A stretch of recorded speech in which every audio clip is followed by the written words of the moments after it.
6일 지방선거의 여야 대진표가 속속 확정되면서 정치권이 본격적인 선거 국면에 진입했습니다. 국민의힘은 지난 23일 17개 광역단체장 공천을 모두 마무리했고요. 더불어민주당은 30일까지 후보 경선을 마칠 예정입니다. 국민의힘은 김은혜 경기 성남 분당갑 의원과 홍준표 대구 수성을, 김태흠 충남 보령 서천, 박완수 경남 창원 의창 의원이, 더불어민주당은 이광재 강원 원주갑 의원의 공천이 확정됐습니다. 17개 광역단체장 공천을 마친 국민의힘은 사선의 윤상현 의원을 보궐선거 공천관리위원장에 임명하고 보궐선거 준비에 착수했습니다. 더불어민주당은 이번 주까지 광역단체장 후보 경선을 진행하는데 경선 결과에 따라 보궐선거가 치러지는 지역구가 더 늘어날 수도 있습니다.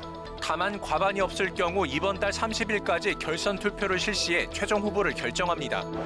이번 지방선거는 사상 처음으로 대선과 같은 해에 치른다는 점에서 의미가 남달라 보이는데요. 양당 모두 승리의 각오를 다지고 있는 수도권의 선거 판세를 오늘 분석해 보도록 하겠습니다. 첫 번째 토크 하기 전에요. 오늘부터 저희와 함께해 주실 새로운 출연자 뉴페이스를 소개하겠습니다. 박종희 전 의원님 어서 오세요. 네, 안녕하십니까. 반갑습니다. 오늘 첫 방송인데 각오 한 말씀 짧게 부탁드립니다. 오랜만에 방송에 나왔습니다. 그래서 민생도 어렵고 정치권이 많이 욕을 먹고 있는데 시청자들이 짜증나지 않는 시원한 방송하도록 노력해 보겠습니다. 네, 김영주 의원님은 어떻게 박종희 의원님과 합을 좀 네, 맞춰보셨나요? 방송도 여러 차례 하고 네. 밤에 또 술자리도 여러 차례 그래서 하는. 제가 그냥 좋은 선배님, 존경하는 선배님으로 모시고 있습니다. 네, 두 분의 호흡을 오늘 기대해 보도록 하겠습니다. 네, 첫 번째 이슈부터 살펴보죠. 전국 17개 광역단체 가운데 서울, 경기, 인천이 포함된 수도권 선거에 여야 모두 대선 못지않게 전력 투구하는 그런 모양새입니다. 이 대선 주자급 정치인들이 이렇게 수도권 선거에 특히 공을 들이는 이유 어떻게 보십니까? 좀 경기지사 같은 경우는 사실은 민주당 같은 경우는 오선 의원이 2명이나 나왔는데도 사실은 행정 경험이 많은 경제적 연륜이 있는 분이 후보로 선택되지 않았습니까? 그런 것처럼 서울시장이나 경기도지사를 대통령을 위해서 한다고 말할 수는 없지만 그럼에도 불구하고 대선 주자급들이 어떤 서울시장이 되고 싶고 경기도지사를 통해서 말하자면 국정 경험을 미리 좀 준비해보고 싶은 그런 욕구들이 많은 거 아닌가 그런 생각이 듭니다. 수도권이 날로 더 이렇게 뜨거워지고 있는 그런 모양새인데 이런 양상을 좀 어떻게 분석하고 계십니까? 모든 길은 로마로 통한다고 그러죠. 대한민국 중심 경기, 서울, 인천. 네네. 여기서 이제 윤석열 정권의 이제 정권 성공의 승패가 가름이 된다. 네. 그리고 지난 대선에서는 서울은 윤석열 후보, 또 경기 인천은 이재명 후보가 네. 이겼지 않습니까? 네. 이런 것들이 이번에 지방선거에서 어떻게 될 것인가 하는 것이 이제 초미의 관심사죠. 서울시장 같은 경우에는 국무회의에 참석을 하게 되니까 네, 그렇죠. 또 이게 이제 여당이 아닌 야당 소속도 들어가게 되면 또 불편해지는 상황도 생기게 되고 네.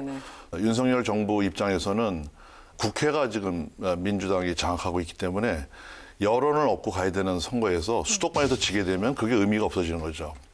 그래서 적어도 두 군데는 국민의힘이 이겨야 된다 하는 이제 그런 시각에서 아마 불꽃 튀는 네. 접전이 벌어질 것이다 이렇게 봅니다. 네, 하나하나 좀 살펴보죠. 서울시장 선거 사실 이제 민주당 같은 경우는 고민이 많습니다. 당초에는 이제 송영길 전 대표 그리고 박주민 의원 공천 배제 입장을 밝혔다가 또 이게 뒤집혔고요. 나중에는 이제 국민경선 100% 이렇게 룰이 계속 바뀌고 여러 가지 좀 혼란 사항이 연출된 건 맞습니다. 민주당은 왜 이랬을까요, 이번에? 아무래도 뭐 명확한 물론 비대위 체제가 있다고는 하지만 당의 구심이 좀 없다. 그리고 전략적인 부분이나 일관성이라든지 그런 측면에서 좀 많이 부족하지 않느냐 막 그런 생각을 하게 되고 특히 서울시장 같은 경우는 비교적 최근에 어쨌든 오세훈 시장한테 넘겨줬기 때문에 그쪽 힘이 세고 또 정권이 또 넘어가 있기 때문에 당에서는 조금 더 새롭고 대적할 만한 후보군을 물색하려 했으나 결국 그게 실패한 거 아닌가. 누가 되더라도 굉장히 어려운 싸움이 될 수밖에 없다. 그렇게 보여지네요. 의원님은 외부에서 보시기에는 제3자 입장에서 보시기에는 어떻습니까? 그게 이제 결국 대선 후유증이죠. 후유증. 개파 간의 갈등과 또 열성 당원들의 요즘 많이 본 문자 폭탄이라든가 네네. 뭐 이런 SNS에서의 의견을 비대위에서 너무 심각하게 받아들였던 것 같습니다. 그러다 보니까 이제 스텝이 꼬인 거는 송영길 전 대표가 네네네. 서울시장 선거 전에 너무 일찍 뛰어들면서 판이 흐트러져 버린 거예요. 대선 패배 책임을 져야 되는 분인데 내가 총알바지가 되겠다 하면서 본인의 어떤 대선 패배 책임을 털으려고 하다 보니까 완전히 스텝이 꼬여져 갖고 네. 박영선 전 후보의 뭐 삼고 초려도 있었고 이 시간도 많이 소요가 되다 보니까 이제는 뭐 토론회도 못하고 이제 경선을 치러야 되는 그러니까요. 이런 상황에 와버린 거죠. 네. 그 박주민 의원이 우여곡절 끝에 어쨌든 이제 이번에 경선을 맞붙게 되나라고 했는데 사실상 중도 포기를 했고요. 결국은 오세훈 현 시장과 송영길 전 대표 간의 싸움일 가능성이 매우 높아졌습니다. 먼저 오세훈 현 시장이 좀 앞서가는 건 사실인데 좀 경쟁력 어떻게 평가하십니까? 아무래도 이제 뭐 오세훈 시장이 바로 직전에 어쨌든 시장으로 다시 자리를 잡았기 때문에 네. 취임하고 바로 뭐 한 달도 안 된 선거이기 때문에 상당히 유리한 지점에 있다라고 보여집니다. 그러나 뭐 근본적으로 오 시장님이 철학이나 가치가 압도적으로 어떤 국민을 무장시킬 수 있는 부분은 아니다. 그렇게 생각이 들고 또 여전히 25개 구청이나 대체로 시의원, 구의원들의 인프라가 아직도 민주당 쪽이고 그렇죠. 그리고 네. 이번 대선에 물론 윤 당선자께서 이겼습니다마는 아주 간당간당하게 이겼고 지지율에 부침이 있을 정도로 특히 이제 용산에 가시면서 가는 과정 이런 과정이 아직도 국민들 입장에서 안정되게 느껴지지 못한 부분들이 많고 특히 이번 5월 달에 줄줄이 있을 인사청문회 과정이 상당히 녹록지 않기 때문에 취임 후 치루어지는 지방선거의 어드밴티지가 과연 얼마나 될 것이냐 미미할 수도 있다는 측면에서도 오 시장도 조금 이길 것이다. 그렇게 자신을 할 수 없는 네네. 그런 겸손모드를 할 수밖에 없는 네. 그런 처지가 아닌가 보여집니다. 일단은 오세훈 현 시장이 유리해 보이지만 5월 10일 이후에 뭐 인천 과정 등등 해가지고 그 모든 에너지가 다 오 시장한테 유리한 것만은 아닐 것이다. 라고 진단을 해주셨는데 어떻게 동의하십니까? 그러면 수도권 선거는 정말 최선을 다해서 치러야 되는 겁니다. 네. 수도권 선거뿐만 아니라 모든 선거는 마지막 한 표까지 얻는 노력을 해야 되는데 지난 대선에서 이제 서울에서 윤석열 당선인이 4.7%포인트 차이로 이겼거든요. 네. 그래서 이제 이 전체적인 인프라는 좋다. 근데 우리 김영주 의원 말씀하신 대로 구청장과 이제 기초 광역 의원이 뭐 민주당이 절대적으로 많기 때문에 조직력에서는 많이 딸리는 것은 사실이다. 근데 이제 오세훈 시장 같은 경우에는 이제 보궐선거에서 당선된 지 1년밖에 안 됐기 때문에 피로도라든가 이게 없고 한 번 더 맡겨보자 하는 심리가 있을 것이다. 그리고 지방선거는 이제 줄투표 성향이 있기 때문에 네네. 대통령과 또 뭐 단체장 이걸 같은 대로 이제 몰아주자 하는 그런 심리가 있을 거고요. 오세훈 개인으로 보면 우선 이제 정치개혁법을 성안시킨 오세훈 정치개혁의 어떤 브랜드가 있는 사람입니다. 오세훈법. 네, 오세훈법. 그리고 서울시를 청렴도 1위를 끌어냈다는 이제 그런 치적들도 있고, 네. 그 다음에 최근에는 이제 부동산 문제와 관련해서 현장을 많이 가더라고요. 재개발, 재건축 풀어주는 문제라든가. 이래서 전체적으로 정책적인 면에서도 오세훈 시장의 어떤 그 독주가 예상이 된다. 그런 반영들이 보면 여론조사에서 뭐 거의 뭐 15% 이상 차이가 나는 그런 것들이 반영이 되고, 송영길 전 대표 같은 경우에는 원래 지역구가 또 인천이었지 않습니까? 뿌리가 없는 거죠. 그래서 굉장히 선거 치르기가 쉽지 않을 거다. 오세훈 시장 상대로 그런 예측이 네. 좀 나오고 있습니다. 그래도 김영주 의원님은 뭐 송영길 전 대표 혹은 그 잠재적 후보에게 팁을 좀 주시면 공략 포인트 어떤 게 있을까요? 실제적으로 각 구청장들과 함께하는 그런 어떤 지역을 많이 순회하는 특히 이제 더 강북 지역은 상당히 그래도 이번 대선의 어려움에도 불구하고 살아 있지 않습니까? 이제 그런 측면에서 그쪽 구도심을 중심으로 그분들의 어려움들을 어떻게 해결할 것인가 하는 부분 또 실제로 이제 부동산 재개발 재건축에 대한 어떤 규제 완화가 능사는 아니거든요. 이제 그런 데 대한 어떤 사각지대를 정확하게 파고 들어가면 뭐 좋은 결과도 있을 거라고 보여집니다. 네, 경기지사 선거는 지난 대선의 연장전 성격이 강하다 이런 평가가 나오고 있습니다. 벌써부터 서울보다는 경기가 더 재밌을 거야라고 생각하시는 분들도 많이 있는 것 같습니다. 경기도 절대사수 양쪽 다 외치는 이 이유 좀 설명을 해주시죠. 우선 경기도 인구가 1,390만 명, 전국 광역단체 중에서 제일 많죠. 또 경제 규모도 대한민국의 4분의 1을 차지하고 네네. 뭐 삼성 본사라든가 뭐 전부 다 경기도에 몰려 있죠. 현재 그 31개 시군 중에서 29개가 민주당이고 2군데가 이제 국민의힘입니다. 네네. 지난 대선 때는 경기도에서 5.3% 포인트 차이로 이재명 후보가 이겼던 지역인데 이제 퇴임하고 나서 지금 이제 비어 있거든요. 그렇죠. 네. 그러니까 이제 굉장히 재미있는 선거가 되어버렸죠. 그리고 이제 경선으로 보더라도 국민의힘에서는 김은혜, 윤심과 뭐 유승민 의원의 네. 대결 뭐 이런 얘기가 나왔었고 또 민주당에서는 이재명 명심의 대결. 그래서 또 이제 이재명 명심이 반영된 김동연 부총리가 됐단 말이죠. 뭐 이런 대결이라서 굉장히 흥미가 있을 것 같습니다. 그리고 이제 윤석열 당선인 입장에서는 경기도를 반드시 찾아와야 된다 하는 이제 그런 생각을 갖고 있으면서 이제 경선에서부터 관심을 많이 가졌던 지역이기 때문에 그래서 꼭 이겨야 되는 승부처다. 그래서 경기도가 굉장히 이번 선거 중에서 관심도 많이 갖고 뜨거운 그런 열전지대가 될 것 같다. 이런 생각입니다. 김은혜 의원 같은 경우는 누가 나와도 자신 있다, 뭐 철의 여인이 되겠다라고 했는데 사실은 유승민 전 의원이 얘기를 했듯이 사실 이제 나와 사실상 윤석열 후보 간의 싸움이었다 이런 뉘앙스로 이제 얘기를 했는데 그 윤심이 쏠려 있고 그 유력한 대선 후보였던 유승민 후보가 이번에 경선에서 지는 그 과정 속에서 어떤 부작용은 없을 것 같으십니까? 유승민 의원 입장에서는 이제 그렇게 얘기할 수가 있어요. 처음에 유승민 의원이 나오려고 생각을 하지 않았습니다. 근데 나와 보니까 경기도에서 유승민 의원에 대한 거부감이 상상 이상으로 거셌습니다. 경기도하고 무슨 연고가 있느냐. 네네. 그리고 지금 보수 진영의 몰락을 단초를 제공한 사람이 유승민이다. 뭐 이런 여러 가지 좀 맞물리면서 대안이 없냐고 찾다 보니까 김은혜 의원이 이제 눈에 띈 거죠. 네. 그리고 김은혜 의원도 처음에는 본인이 고사하다가 너무 출마 그 요구가 강해지니까 네. 결정을 한 거거든요. 네네. 근데 그 과정에서 이제 유승민 의원은 윤심이 작용했다. 이렇게 얘기할 수 있는 건데 확인할 수는 없는 거죠. 네. 그런데 실제로 이제 그거보다는 유승민 의원의 반작용이 너무 컸기 때문에 반작용. 갑자기 짧은 시간에 결집을 할 수 있었다. 저도 며칠 사이에 이제 헌정회 모임도 있었고 네네. 가보면 네. 경기도의 원로라든가 뭐 핵심 당원들이 뭐 들끓었었습니다. 아주 난리가 났었어요. 유승민 의원 나오면은 나 유승민 의원 안 찍는다 하는 이런 정도로. 그래서 당원 투표에서 유승민 의원이 압도적으로 지고 일반 여론조사에서는 차이가 났던 네. 그런 결과가 나왔던 것 같습니다. 그렇군요.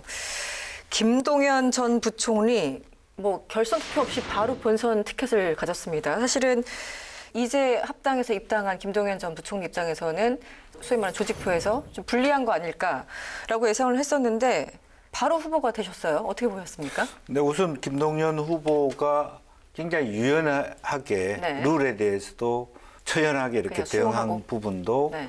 작용한 것 같고 무엇보다도 유승민 효과가 있었다 그렇게 생각이 듭니다. 무슨 얘기냐 하면 상대적으로 대선 후보급이 되는 유승민 의원이 뭐 경기도에 온다고 하니까 이번 대선 이후에 포커싱을 받는 대결 구도가 되었고 그러다 보니까 인지도의 싸움으로 가버리는 그렇군요. 것이다. 네네. 다만 이제 사실은 조정식 의원이나 안민석 의원이 오선 의원이라고 하는 측면에서는 결선 투표 없이 바로 50%를 넘었다는 것은 조금 그 두 분이 반성해야 될 지점이 있는 거 아닌가 그런 정도로 네. 생각이 들고 좀 안타까운 거는 이제 염태영 수원시장 같은 경우는 상당히 말하자면 도정도 맡기면 잘할 수 있는 부분인데 이제 구도가 그렇게 짜지다 보니까 거기까지 갈 뭐 순서가 안 됐다 그렇게 봐야 될 것 같습니다. 김은혜 의원은 이제 별명이 퀸은혜 이래갖고 이제 옛날에 특종도 많이 하고 MBC의 간판 앵커, 뭐 청와대 대변인 굉장히 화려하게 이제 그 정치 생활을 그렇죠. 또 분당에 와서도 뭐 한 60일도 안 돼갖고 지금 됐고 이번에도 뭐 며칠 안 돼서 또 경기도지사 후보까지 오르게 된 네, 그런 네. 어떤 이제 운이 많이 작용했다. 뭐 운이 좋다, 관운이 좋다 이제 그런 분인데 김동연 그 후보 같은 경우에는 이제 경기도에서도 오래 살았고 뭐 아주대 총장도 했고 네. 또 자수성가한 이제 그런 거로 이제 보여지는데 이제 한편으로는 경제부총리 시절에 이제 뭐 부동산 폭등의 주범이다. 뭐 국민에게 세금 폭탄을 안긴 사람이다. 이런 부분들이 토론 과정에서 아마 굉장히 재밌는 이슈들이 있을 겁니다. 네네. 그러니까 김은혜 의원은 정치적인 이런 부분에 대해서 쟁점을 끌고 가려고 할 거고 김동연 후보는 디테일에서 정책에서. 네. 경제를 뭘 안 하냐 하고 이제 그렇게 공격을 할 거고 디테일과 어떤 큰 프레임의 싸움 또 업적과 과오의 싸움 뭐 이런 식으로 아마 갈 것 같아서 굉장히 경기지사 선거는 보는 분들에게 네. 굉장히 흥미를 자아낼 그런 선거판이다 예상이 됩니다. 두 분이 정리를 굉장히 잘해 주셨는데 사실 이제 두 후보가 굉장히 대비되는 측면이 있지 않습니까? 그래서 더 재밌고 저 개인적으로 이제 앞으로 토론회가 열린다면 꼭 챙겨봐야지라는 생각이 들 정도인데 그래서 어쨌든 본선 전망을 좀 해주시면 어떻습니까? 각지 후보를 말씀해 주시겠지만 대통령 취임 네. 한 달 이내에 치러지는 선거라는 측면에서 사실은 김은혜 후보가 지니는 어드밴티지는 분명히 있다. 네. 있다라는 측면이 있죠. 그래서 왜냐하면 경기도의 발전을 위해서 대통령의 힘이 필요하다. 이런 논리가 상당히 먹힐 수 있는 그럴 수 시점이다라고 하는 건 사실입니다. 이제 그럼에도 불구하고 50대 초반 초선 의원이 경기도지사가 되어야 되느냐 하는 부분이 하나 있고 또 너무 처음부터 김은혜 후보가 대장동을 끌고 들어가는데 사실은 대장동 문제는 이제 질릴 정도로 네네. 들었다는 측면이고 또 하나는 경기도민이 이재명 지사에 대한 만족도가 그렇게 나쁘지 않았다는 측면이 하나 있고 네네. 그래서 지금 현재의 선거 전략상으로 하면 김은혜 후보는 대통령을 말해 끌어들이면서 대장동 판으로 가져간다는 것은 그렇게 지방선거의 전략으로는 적절하지 않은 것 같다. 그래서 초박빙이 될 수 있다. 뭐 그렇게 생각이 듭니다. 조박빙 네. 누구 우세요? 김동연 의세. 네, 당연하죠. 당연하죠. 네, 당연한 질문을 했습니다. 어떻게 보십니까? 본선 전망. 초박빙 일단 동의하세요? 네, 저도 뭐 초박빙 김은혜 우세라고 얘기하고 이제 시작을 해야 되겠네요. 네. 선거 이슈가 그 민생 경제 이슈가 될 겁니다. 근데 이제 김은혜 후보 입장에서는 또 이제 성남 대장동 문제를 말씀하셨는데 성남에는 그 문제만 있는 게 아니라 이제 50m 옹교 네네. 아파트 문제도 있고 또 이재명 지사의 이제 법인카드 사용 문제가 이제 경찰 수사를 하고 있어서 도덕성 문제로다가 민주당에는 부담으로 작용할 겁니다. 전체적인 판에서. 그 다음에 이제 김동연 부총리가 했던 정책에 대한 실패. 네. 문재인 정권 초반에 경제 정책을 설계한 그런 기조로 경기도정을 운영했을 때 과연 그게 맞겠느냐. 이런 이제 경륜이 과오로 이제 가는. 네. 그다음에 이제 김은혜 후보 같은 경우에는 최초의 이제 여성 광역 단체장이 되는 거다라는 비전을 여성들에게 던져줄 수가 있거든요. 그리고 자기가 갖고 있는 생각을 이 국민들에게 굉장히 감성적으로 잘 전달하는 사람입니다. 그래서 굉장한 강점이 있다. 그러고 배짱도 있습니다. 나이는 어리지만은 김동연 후보하고 붙어서 결코 밀리지 않을 그 정도의 내공이 있다. 이렇게 생각해서 저는 초박빙 우세 뭐 이렇게 전망하고 싶습니다. 알겠습니다. 인천시장 선거 얘기해 볼까요? 지금 박남춘 현 시장 민주당 네. 그리고 국민의힘 유정복 전 시장이 지난 2018년 지방선거 이어서 이번에 다시 한번 맞붙게 되는 거죠. 다시 맞붙으면은 이제 보통 더 치열해지지 않습니까? 네. 가장 논쟁이 될 만한 현안 어떤 게 좀 있을까요? 네. 가장 큰 문제는 이제 수도권 매립지 문제입니다. 2025년도까지 이제 끝나는 거로 하고 그 안에 대체 매립지가 정해지지 않으면은 계속 연장하는 거로다가 이제 했는데 네네. 이게 이제 유정복 시장이 있을 때 합의문이 있었고 그리고 유정복 시장은 박남춘 시장이 준비를 안 했다. 그래서 결국은 계속 쓰레기를 받아야 되는 이런 입장하는 이제 진실 공방이 벌어지고 있고요. 네네. 그다음에 인천발 KTX 사업 지연 네. 이 문제가 제일 큰 문제가 되는 것 같습니다. 그래서 이런 두 문제는 이제 유정복 후보는 국회의원과 뭐 장관 뭐 그래서 네네. 행정의 달인이다 뭐 정치도 안다 하는 이제 그런 장점이 있고 윤석열 당선인과는 이제 처음에 경선 캠프에서 본부장으로 시작을 했기 때문에 굉장히 관계가 좋습니다. 네, 네. 그래서 당선인이 그 인천에 후보 시절에 방문했을 때도 현장에서 직접 브리핑할 정도로다가 이렇게 친한 관계고요. 박남춘 시장도 뭐 4년 시정을 하면서 크게 무리 없는 이제 시정을 했기 때문에 두 분의 그 대결도 아주 용호상박의 네. 그 대결이 될 거다라고 보는데 저는 이제 서울, 경기, 인천 선거가 청와대 개방하는 문제가 굉장히 영향을 미칠 거다 이렇게 봅니다. 청와대 개방을 하면 이 수도권에서 아무래도 많이 가서 보게 될 거거든요. 네. 이렇게 좋은 데를 대통령 혼자 깔고 앉아 있었어. 뭐 이런 생각도 할 거고요.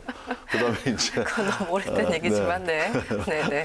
그다음에 이제 뭐 취임식 효과라든가 뭐 이런 정권 초기의 그런 효과들이 좀 조금 많이 있을 민감하게. 거다. 네. 네, 이렇게 생각을 합니다. 뭐 메리츠 문제, KTX 문제 뭐 하나하나 정말 다 예민합니다. 어떻게 보세요? 이번에 인천시장 선거 어떤 게 가장 좀 뜨거울까요? 뭐라고 해도 박남춘 시장의 시정에 대한 평가라고 봐야 되겠죠. 우선은 다른 걸 다 뭐 자체하고 본다라면. 그런데 이제 여기는 또 이정미 의원이 있다라는 측면하고 또 어쨌든 대통령 취임 바로 직후에 치러진다는 측면에서 박남춘 후보가 굉장히 어려운 형국에서 선거를 치러야 된다라고 생각합니다. 공격당할 부분들도 많고 네, 네. 오히려 네. 경기도에 비해서 조금 더 인천 선거가 굉장히 어려운 선거가 될 수 있겠다라고 네. 보여지는데 다만 지금 이제 유정복 후보가 된 뒤에는 보니까 안상수 예학재 이분들이 뭐 26.9%, 22% 그러니까 만만치 않게 또 반분돼 가지고 네. 물론 50% 이상의 지지를 얻었습니다만 얼마나 그런 쪽에 경쟁자들이 말하자면 화합을 해줄 것이냐 그런 부분이 의외의 어떤 복병이 변수가 될 수도 있지 않겠나 생각이 듭니다. 네. 어떻게 제가 거기 좀 네. 덧붙이면요. 네.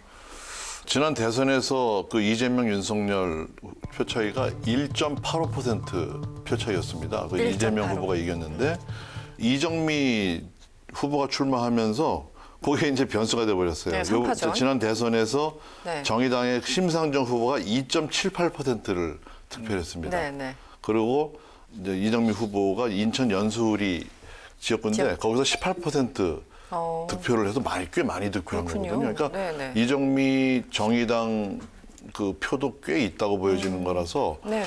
이게 민주당과 국민의힘이 이렇게 1대1로 붙는 선거와 또 정의당이 또 하나 껴있는 선거가 양상이 조금 틀려지는 거다. 그래서 변수가 좀 있을 거다라고 보여집니다. 네. 이정미 전 정의당 대표 출마 영향까지 짚어봤습니다. 한 달 앞으로 다가온 6.1 지방선거 수도권 판세에 대해서 오늘은 짚어봤습니다. 다음 빅데이터 알아보겠습니다. 빅데이터로 여론을 읽어봅니다. 지방선거를 키워드로 빅데이터를 분석했습니다. 지난 일주일 동안 12개 채널, 20만 개 이상의 사이트에서 집계한 지방선거의 총 정보량은 약 6만 4천 건입니다. 지방선거와 함께 쓰인 연관어 중에서 사용이 많이 늘어난 단어를 살펴봅니다. 1위는 확정입니다. 지방선거 대진표가 속속 확정되면서 확정이라는 단어가 지방선거 급상승 연관어 1위로 집계됐습니다. 국민의힘은 17개 광역단체장 공천을 마무리했고 민주당도 이번 주 내에 매듭을 짓는다는 계획입니다. 2위는 공천 배제입니다. 더불어민주당이 송영길 전 대표와 박주민 의원을 서울시장 공천에서 배제하기로 했다가 취소했습니다. 한편 전국 각지에서 공천 배제된 현역 단체장과 예비 후보들의 반발이 이어지면서 공천 배제란 단어가 지방선거 연관어로 많이 집계됐습니다. 3위는 페이스북입니다. 이준석 국민의힘 대표가 페이스북에 글을 올려 여야의 검수완박 중지한 입법에 제동을 걸었습니다. 또한 지방선거를 앞두고 여야 정치인들이 페이스북을 소통 창구로 활용하면서 페이스북이 급상승 연관어에 올랐습니다. 4위는 서울시장 후보입니다. 더불어민주당이 오세훈 서울시장과 맞붙을 경선 후보로 송영길 전 대표, 김진애 전 열린민주당 의원을 최종 선정했습니다. 5위는 현역입니다. 현역 국회의원들이 전국 광역자치단체장 출마를 연이어 확정하면서 지방선거와 함께 치러질 국회의원 재보궐선거가 미니 총선급으로 늘어나게 됐습니다. 다음은 지방선거와 함께 쓰인 급상승 인물 연관어를 살펴봅니다. 1위는 박주민 더불어민주당 국회의원입니다.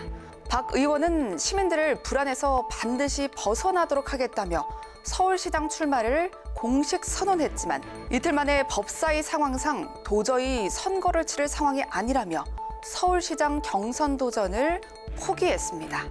2위는 김은혜 의원, 3위는 유승민 전 의원입니다. 국민의힘 경기지사 후보로 초선의 김은혜 의원이 선출됐습니다. 초반 우세를 보였던 유승민 전 의원은 결국 추격을 허용하면서 고배를 마셨습니다. 4위는 홍준표 의원입니다. 홍 의원은 국민의힘 대구시장 후보 경선에서 현역 의원 출마 불이익을 적용받고도 김재원 전 최고위원과 유영아 변호사를 제쳤습니다. 5위는 박영선 전 장관입니다. 고민을 거듭하던 박영선 전 장관이 결국 민주당 서울시장 경선에 나서지 않기로 했습니다. 윤호중, 박지원 공동비상대책위원장이 막판까지 박 전 장관을 설득했지만 마음을 돌리진 못했습니다. 네, 지난 한 주 지방선거를 키워드로 관련 이슈를 빅데이터를 통해 확인해봤습니다.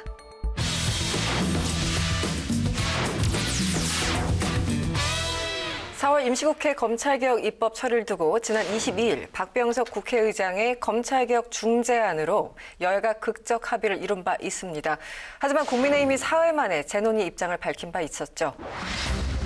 국민의힘 지도부가 오늘 최고위원회의를 통해 검수완박 여야 합의를 재논의하기로 입장을 정했습니다.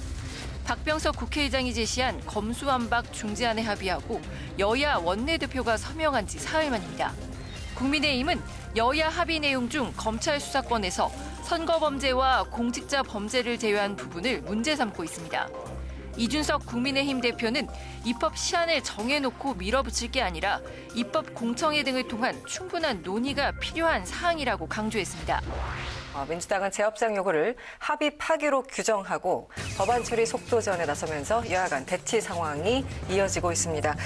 검찰개혁, 70년 형사체계를 바꾸는 법이다. 여러 가지 이제 거창한 수사와 설명들이 많습니다. 굉장히 중차대한 문제인 건 맞죠. 기본적으로 여야 이제 대립구도, 내용에서도 그렇고 처리 방식에서도 그렇고 계속 갈등이 이어지고 있는데요. 지금까지 디테일은 제가 조금 이따 여쭤볼게요. 전반적인 상황, 좀 전반적인 평가를 해주시면 어떻습니까, 박 의원님? 지금 민생 문제가 산적한데 네. 국민들 입장에서는 복장이 터질 일이죠. 안보도 불안하고 경제도 불안한 이 시기에 뜬금없는 이 검수완박 이 논쟁을 보면서 네. 저도 참 정치인으로서 좀 국민들께 죄송하다는 말씀이 이제 듭니다. 공청회라든가 이런 충분한 검토를 가지는 중요한 법안이거든요. 저는 한마디로 그 무소속 양향자 의원이 얘기했던 네. 검수완박 안 하면은 문정부 사람들 죽을 거다. 그래서 찬성해야 된다고 했다는 그 한마디에 검수완박을 강행하려고 하는 이 민주당의 모든 입장이 녹아 있다. 이렇게 생각이 듭니다. 네. 그 문재인 대통령 임기 내에 해야 된다는 이런 맹신들을 그런 강박관념을 갖고 추진을 하다 보니까 합의를 해줬던 권성동 원내대표에 대해서는 또 네. 여러 가지 비난의 화살이 또 쏠리고 있고 또 합의를 번복하는 과정에서 이제 체면도 구기고 네. 또 신뢰도 떨어지는 이런 변화들이 있는 것 같습니다. 네.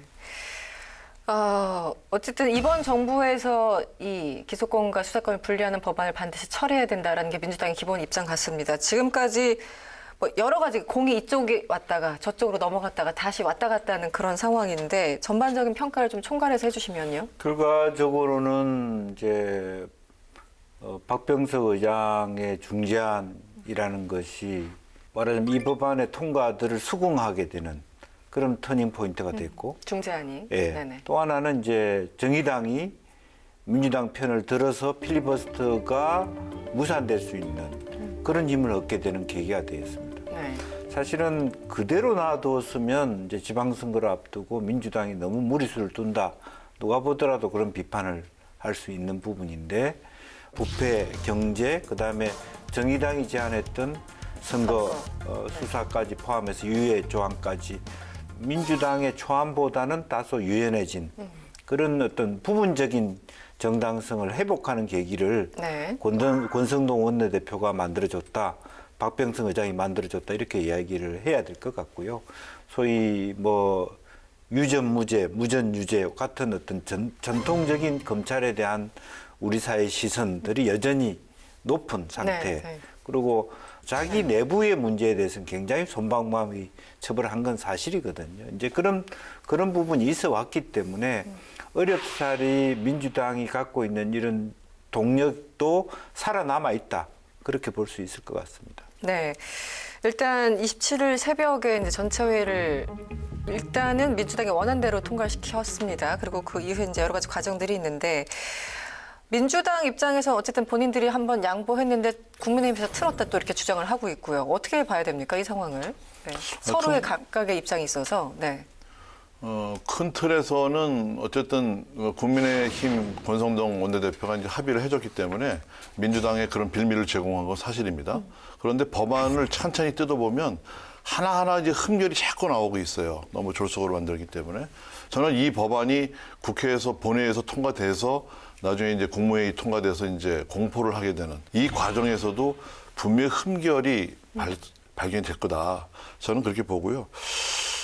정말 이 사법 체계를 흔드는 것뿐만 아니라 부패 완판, 부패가 완전히 판을 치게 되는 세상이 오지 않을까 하는 범죄 안매장법이 되지 않을까 하는 그런 심각한 우려를 갖고 있습니다. 지금 생각을 해보시죠. 우리가 이제 예를 들어서 큰 기업의 비자금 수사를 한다 그러면 정말 많은 법을 알고 있어야 됩니다. 네네. 그런데 이제 사법고시를 해서 이제 한 검사하고 이 일반 직무를 해서 한 경찰관하고 수사를 했을 때 그 질적인 차이는 엄청나게 나는 거거든요. 그러면 그거를 당분간 검찰의 수사를 맡겨놓고 중수본, 한국형 FBI 이런 기구를 설치해놔서 준비를 해놓은 다음에 이 수사를 맡게 되는데 이게 갑자기 반응 과도기에 황운하 의원이 얘기했던 것처럼 많은 범죄가 증발을 해버리는 겁니다. 네, 증발이라는 표현을 썼어요. 네. 그러니까 공소시효가 지나고 또 묻혀버리고 또 능력이 안 되니까 수사를 못하고 범죄자들이만 살판나는 그런 법이다.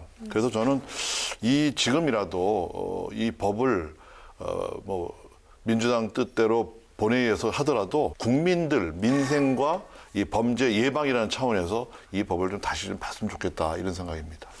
일단 이제 내용을 차치하고 정적인 어떤 과정들을 좀 질문을 드리겠습니다. 많은 분들이 여전히 미스테리하다, 뭐 궁금하다. 이 과정을 좀 의아하게 생각하시는데 먼저 권성동 원내대표가 그것도 윤 당선인과 굉장히 친한 권성동 원내대표가 합의를 어쨌든 했고요. 중재안에 대해서 의총의 추인까지 받았는데 결과적으로 최고위에서 뒤집혀진 거잖아요. 안 받겠다, 재논의하겠다.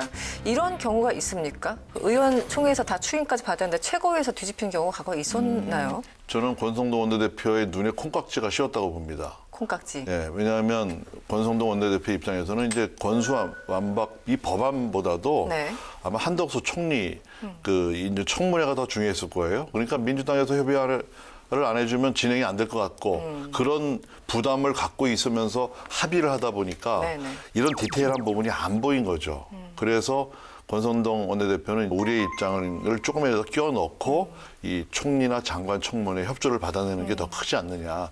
이것이 정권 출범에 더 유리한 측면이 정치적으로 유리한 측면이 있다. 아마 이렇게 생각을 했을 현실적으로. 겁니다. 그러다 네.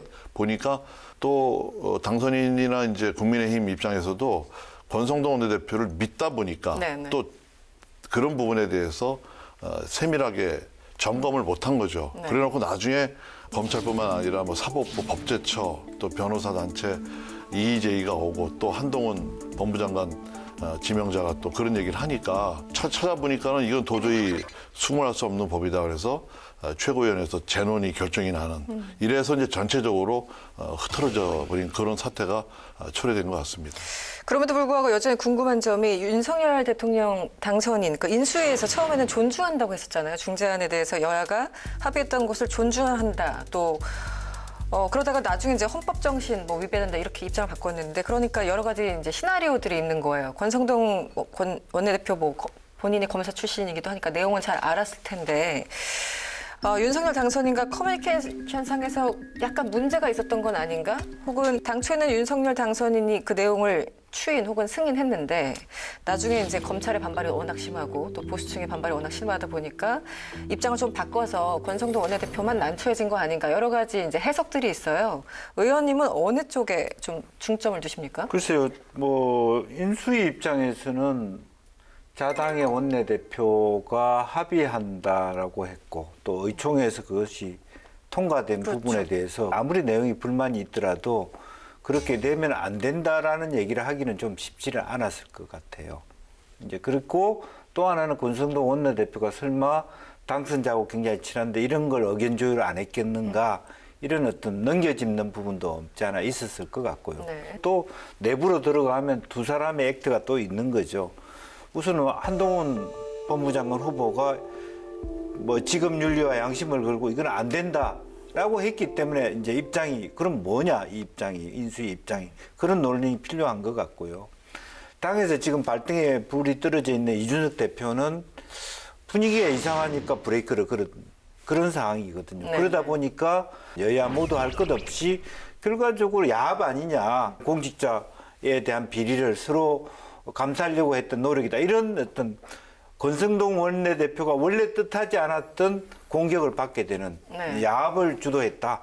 이제 그런 부분이고 또 당선자를 모시는 입장에서도 상당히 부담이 되는 지점으로 이제 떨어지다 보니까 입장을 선회하게 되는 것이고 제일 저도 문제 삼는 것은 국민의힘의 국회의원들은 도대체 내부에서 뭘 했냐 이거죠. 국회의장이 주는 합의안을 검토하면서 안을 보면서 토론을 했는지 인사청문회 앞두고 있으니까 민주당하고 관계를 좋게 가는 게 네네. 좋겠다 이렇게 설명했는데 대해서 그냥 묻지마식으로 동의하고 간 지점은 없지 않았나 이제 그렇게 우리가 추측해 볼 수 있는 것이죠. 네. 저는 그 대목에서 네. 국민의힘이 많이 반성을 해야 된다 이런 생각을 합니다. 국민의힘의 그 법조인들이 많지 않습니까? 그렇죠. 뭐 했는지 모르겠어요. 그러니까 지금 국민의힘이 말하자면 이 군기가 빠진 겁니다. 이렇게 국민들의 민생과 아주 밀접한 이런 법안을 그 법조문 하나하나를 검토하지 않고 이렇게 큰 거를 몇 개 놓쳤다는 것은 저는 그 옛날에 뭐 그 법조인이 너무 많아서 육법당이라고까지 불렀던 이런 당에서 이런 어처구니 없는 정치적인 그 실수를 저질렀다는 것은 저는 도대체가 이해가 가지 않습니다. 네. 일단 관련 법안, 수사권과 기소권을 분리하는 법안이 전체 회의에선 통과가 됐고 이제 본회의 통과를 어쨌든 이번 달 안에 끝내겠다는 게 민주당의 목적인 것 같습니다. 국민의힘은 또 필리버스터 등을 통해서 저지하려고 할 테고 이게 참 어렵지만 어떤 과정이 진행될까요? 좀 설명을 해주시죠. 권성동 원내대표가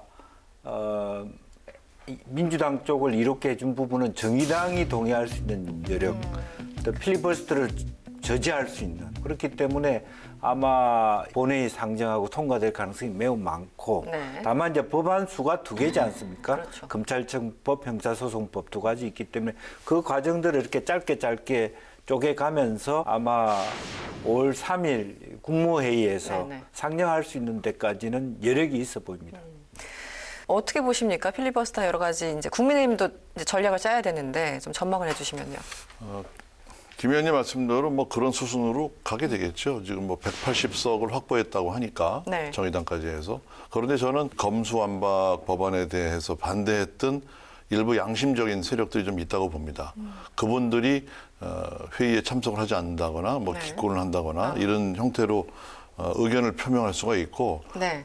특히나 이제 그 70년 형사사법 체계를 허무는 거기 때문에 굉장히 의원 개개인이 고민들을 많이 할 겁니다. 네. 그래서 꼼수나 뭐 어떤 정략적인 합의로다가 했을 경우에 굉장히 정치적인 부담이 많이 남기 때문에 마냥 그냥 뭐 강공으로 가기는 쉽지 않을 거다. 네.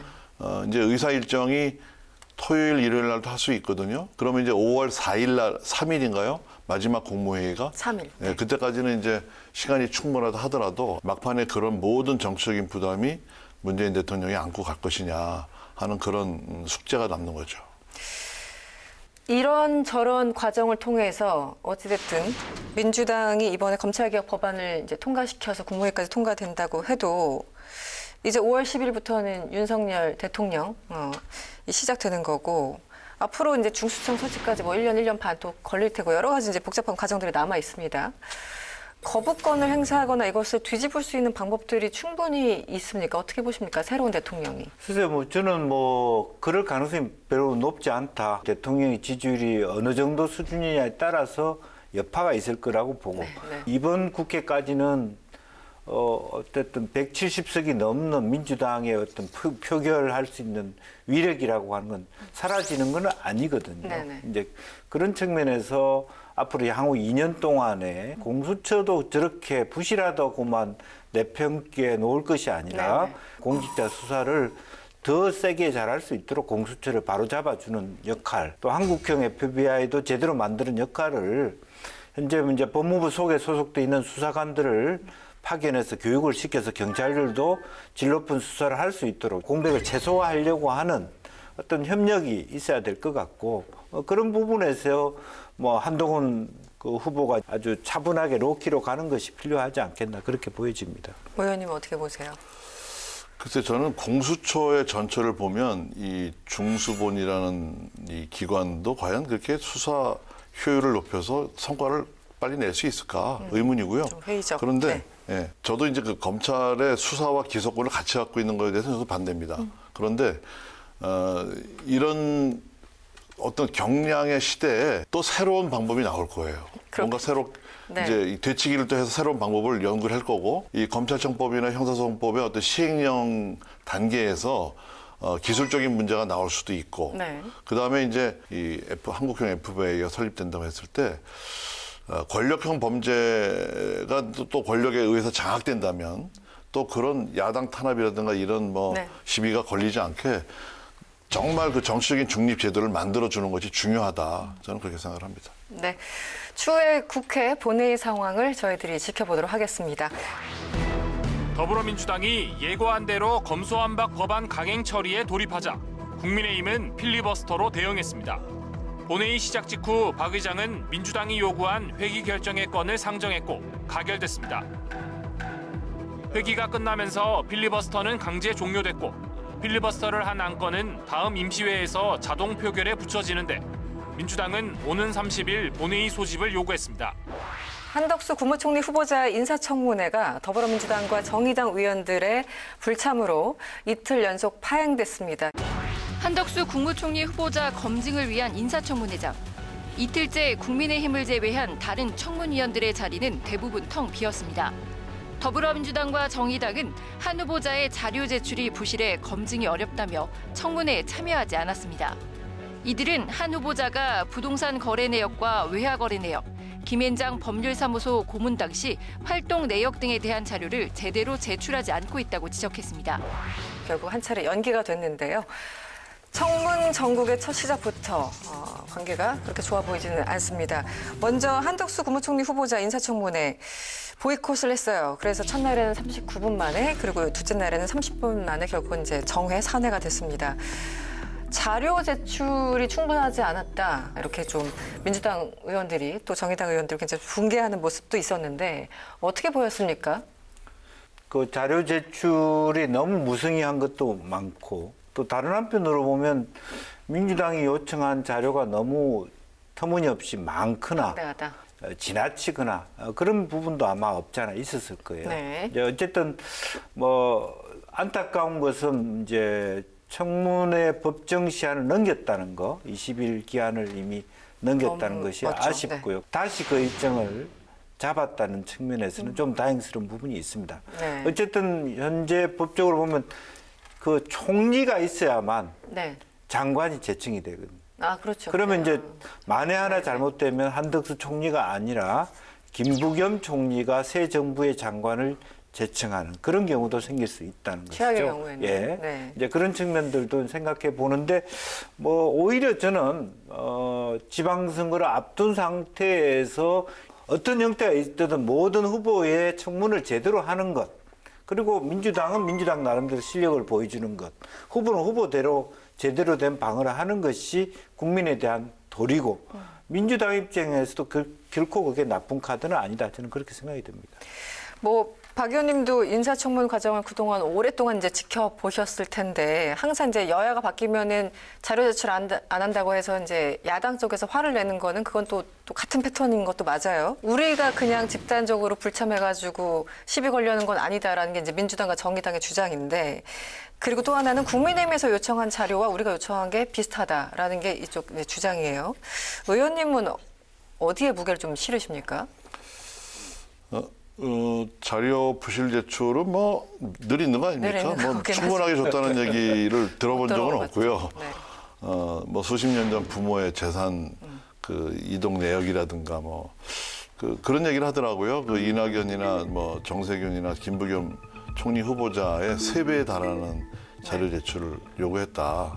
이 총리 청문회가 물론 이제 검증하는 차원에서 여러 가지 자료를 요구를 할 수밖에 없지만 지금 민주당은 그 지방선거 전략 차원에서 이 청문회를 진행하고 있다. 저는 그렇게 보여지고 있고요. 네. 왜냐하면 탈탈 털어서 네, 네. 흠결 있는 후보자라는 것을 국민에게 밝혀야 이제 윤석열 당선인도 역시 뭐 과거 문재인 대통령이나 뭐 똑같지 않나. 흠결 있는 총리 장관들만 데리고 일할 거다. 회전문 인사다. 뭐 이제 그런 이미지를 주려고 하는 것 같고요. 네.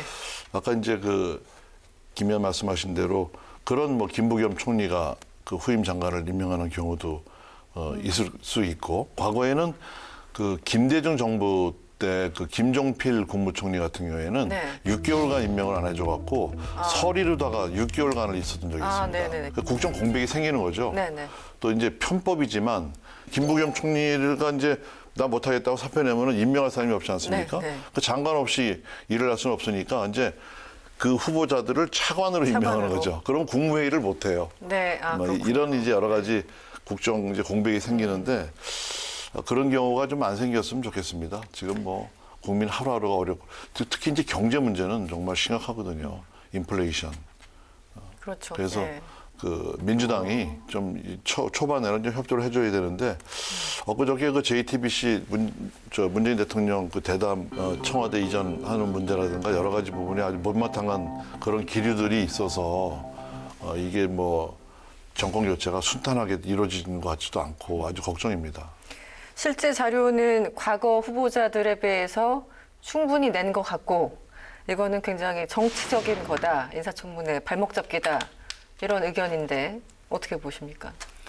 아무래도 뭐 여당 시절에 자당의 후보들한테는 조금 부드럽고 아마 이제는 이제 그 상대당이 되다 보니까 좀 더 많은 요구를 하는 것들 그런 게 있을 수 있다고 보여져요. 그런데 그렇지만 또 뭐 청문회 하는 과정에서 부족한 것 좀 더 내라 그렇게 하겠습니다 하면서 청문회 그동안은 다 해왔던 것이죠. 네, 네. 그리고 이제 현재로서는 모든 후보들의 쟁점은 거의 다 드러나 있다고 보기 때문에 중요한 것은 질문하는 질의자의 어떤 준비와 자질이라고 그렇죠. 보여집니다. 중요하죠. 예. 네. 알겠습니다. 지방선거 수도권 판세 그리고 국회 이슈에 대해서 이야기 나눠봤는데요. 두 분의 사이다 한 줄 평 들을 시간입니다. 먼저 박종희 전 의원님 사이다 한 줄 평. 지난 대선에 이어서 바로 지방선거가 이제 있게 되는데요. 지난 대선 때 이제 0.7% 정도밖에 못 이긴 윤석열 당선인 입장에서는 이번 선거를 꼭 이겨야 되는 겁니다. 그래서 이번 지방선거는 윤석열 정권 성공의 첫 관문이다. 이렇게 말씀드리겠습니다. 네. 김영주 의원님. 그냥 굉장히 짧게 윤심 글쎄 그렇게 썼습니다. 지금 이제 김은혜 후보가 유승민 전 대표를 꺾고 후보가 됐습니다만은 경기도지사나 또 충남도지사나 이런 지역에 있어서 윤심이 작동한 후보가 이겨주면 좋은데 그 두 군데 다 윤심이 작동한 후보가 패했을 경우에 네. 상당한 정권의 부담이 될 것이다. 네. 그렇게 네. 봅니다. 네. 박종희 전 의원님, 김영주 전 의원님 오늘 수고하셨습니다. 고맙습니다.